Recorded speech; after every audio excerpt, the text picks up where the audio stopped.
യൂട്യൂബിന് വിട. സൂര്യയിലെ എല്ലാ പരമ്പരകളും സംരക്ഷണത്തിന് ശേഷം തികച്ചും സൗജന്യമായി സൺ നെക്സ്റ്റ് ആപ്പ് ഡൗൺലോഡ് ചെയ്യൂ. കണ്ടാസ്വദിക്കാം നിങ്ങളുടെ പ്രിയ പരമ്പരകൾ. സാധാരണഗതിയിൽ പോസ്റ്റ്മോർട്ടം കഴിഞ്ഞ് റിപ്പോർട്ട് വന്നാലേ മരണകാരണം വ്യക്തമാവും. എന്നാൽ ചില ബോഡിയിൽ നിന്നും സംശയാസ്പദമായ രീതിയിൽ എന്തെങ്കിലും തെളിവുകളൊക്കെ കിട്ടാറുണ്ട്. അത്തരത്തിലൊരു സൂചന കിട്ടിയതുകൊണ്ടാണ് വിഷം ഉള്ളിച്ചെന്നാണ് മരിച്ചതെന്ന സംശയം ഞാൻ പറഞ്ഞു.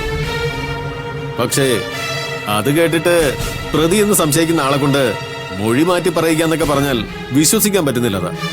അതാണ് സാർ ഇവിടെ നടന്നത്. പോസ്റ്റ്മോർട്ടം ചെയ്യുന്ന സമയത്ത് വയറിനുള്ളിൽ നിന്നും ലെഡിന്റെ അംശം കിട്ടിയിരുന്നു. അതുകൊണ്ടാ വിഷം ഉള്ളിച്ചെന്നുള്ള സംശയം ഞാൻ എസ്പിയോട് പറഞ്ഞത്. റിപ്പോർട്ട് വന്നപ്പോ അത് സത്യമായില്ലേ സർ? യെസ് സർ, ഞങ്ങൾ ഒരിക്കലും സാറിനോട് വിശ്വാസവഞ്ചന കാണിക്കില്ല. ഒരു മിനിറ്റ്.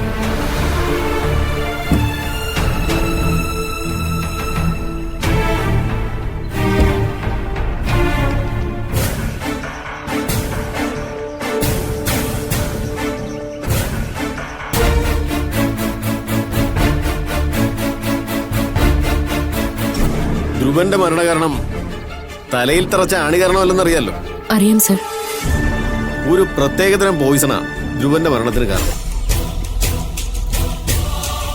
സിദ്ധവൈദ്യം പഠിച്ചിട്ടുള്ള ആരോ തയ്യാറാക്കിയ ഒരു പ്രത്യേകതരം വിഷക്കൂട്ട ജ്യൂസിൽ കലക്കി കൊടുത്തു. സിദ്ധവൈദ്യത്തിൽ അതിവിദഗ്ധനായ ഒരാൾക്ക് ഇത്തരം ഒരു വിഷക്കൂട്ട് തയ്യാറാക്കാൻ പറ്റും. പെട്ടെന്നൊരു ഡോക്ടർക്ക് ഇത് കണ്ടുപിടിക്കാൻ പറ്റിയെന്ന് വരില്ല.